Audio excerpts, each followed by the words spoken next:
نحمده ونصلي على رسوله الكريم أما بعد أعوذ بالله من الشيطان الرجيم بسم الله الرحمن الرحيم يا أيها الذين آمنوا اتقوا الله كونوا مع الصادقين صدق الله العظيم قال رسول الله يفقه في الدين متفق عليه أو كما قال عليه الصلاة والتسليم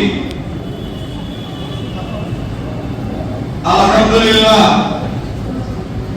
আল্লাহ পাকের লাখ লাখ শুকরিয়া যে আল্লাহ পাক আমাদেরকে বিভিন্ন মুর্শিদাবাদ তথা দতিয়া তথা পশ্চিমবঙ্গের বিভিন্ন প্রান্ত থেকে একত্রিত করে নিয়েছে মাসাল তাআলুম শুরুলিয়াতে আসা পড়া এবং পড়ানো যে আল্লাহ পাক আমাদের তৌফিক দান করেছেন সে আল্লাহ পাকের কৃতজ্ঞতা শুকরিয়া আদায় করি বলে আলহামদুলিল্লাহ।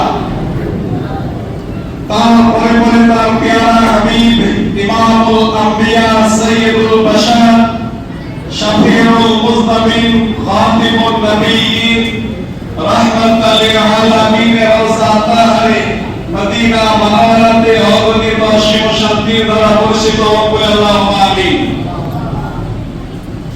আমার শ্রদ্ধেয় মুআসসাস এই মাদ্রাসার মুহাদ্দিসিনে ইকরাম মুদাররিসিনে ইকরামকে শ্রদ্ধা সালাম জানানোর সাথে সাথে আমার সামনেকার মেহমানে রাসূল দুলাভাই আজিজদেরকে স্নেহ শীষ জানিয়ে কয়েকটি কথা বলবো, যেহেতু হুকুম করেছেন মাসার পরিচালক বৃন্দের কথাকে রাখতে হবে বলেই রাখবো। এই মাদ্রাসা দারুল উলুম শুরুলিয়া হচ্ছে পশ্চিমবঙ্গের একটি বৃহত্তম প্রতিষ্ঠান, একটি ঐতিহ্যবাহী প্রতিষ্ঠান। ভারতবর্ষ বিভিন্ন প্রান্ত থেকে হাদিস পড়াতে আসতেন। তোলামায়ে ইকরাম হয়তো তোমরা জানো না, এখানে শুধু উত্তরপ্রদেশ থেকে হযরত মাওলানা আলী আহমদ সাহেব বিখ্যাত মুহাদ্দিস শাইখুল হাদিস ছিলেন। হযরত মুফতি জহির সাহেব এখানে পড়িয়েছে, ইউপি থেকে পড়াতে আসছেন এই দারুল উলুম শুরুলিয়াতে। একটা ঐতিহ্যবাহী প্রতিষ্ঠান। এই মাদ্রাসায় আমার নিজের খালু শ্বশুর এশিয়া মহাদেশের সবথেকে বড় মুহাদ্দিস হযরত মাওলানা মুহাম্মদুল হাসান আশরাফি কাশেমি, তিনি এই মাদ্রাসার শাইখুল হাদিস ছিলেন। সুতরাং এই মাদ্রাসা সারা ভারতবর্ষের বিভিন্ন প্রান্তে নাম আছে। ভারত ছাড়া অন্য দেশেও এই শুরুলিয়া মাদ্রাসার নাম আছে।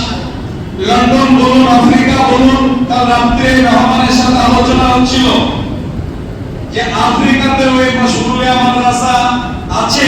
পশ্চিমবঙ্গের মধ্যে এটা আফ্রিকার অনেক গণাতা জানেন। যারা ইলম শিক্ষা করতে এসেছো, আমার শ্রদ্ধেয় শাইখুল হাদিস সাহেব মাওলানা মাহফুজুর রহমান সাহেব শেখ জাকারিয়া রহমাতুল্লাহ আলাইহির ঘটনা বলছিলেন। ইলম আসলে শিক্ষকদের সঙ্গে সৎ ব্যবহার করবে।